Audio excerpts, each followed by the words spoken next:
Hey Dave, Tiffany here with GPS and Track. Really quickly, I wanted to show you my fleet system. This is what my fleet system looks like. It tracks every minute by minute. It's going to give you a detailed history report of where the vehicle has been.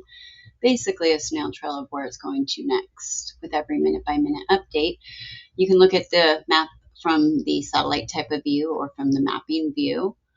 There's a few different ways to look at the vehicle's tracking history. One of them is going to be track history. It's going to give you every stop and start location, what time that they stopped at a location, how long that they were there, and what time that they left. So I'm going to go back and just show you a little bit of what that kind of looks like. Wrong tracker. There we go. Okay. So this is kind of what it looks like. If I was to click on any of the segments, it's going to give you that specific segment. And you can zoom in, zoom out. You can click on another segment, see what time, how long I was at that certain location. So this is my exact route, and it's going to give you the exact speed and the location of that driver.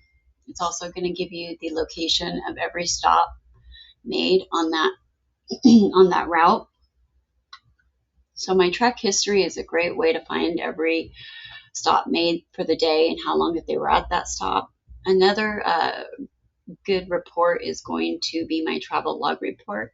My travel log report is going to give you every minute by minute, every stop, start, ignition on, ignition off, if they're sitting there idling or if they're actually moving. And it does this in colors as well, so it's really easy to view the report. You do have a couple different options when looking at this information. You can look at it with the map right next to it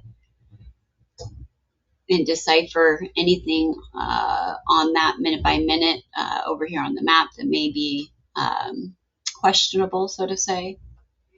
But as you can see, ignition off, so when the car is just sitting there overnight, ignition on in blue, moving is green, orange is idling. You don't want to see too much orange. And then ignition off is going to be yellow. So any of these, if I was to click on it, it's going to put it exactly on the map for you. My normal stop in the day in the morning is going to be Dutch Bros. So that is definitely not out of the norm. But that's another report. There's geofencing, there's speed alerts you can put up. You can set up a certain speed so you're alerted if the vehicles go outside of that area or go over that speed limit. But let me know what other questions I can answer for you. I look forward to speaking with you. Thanks.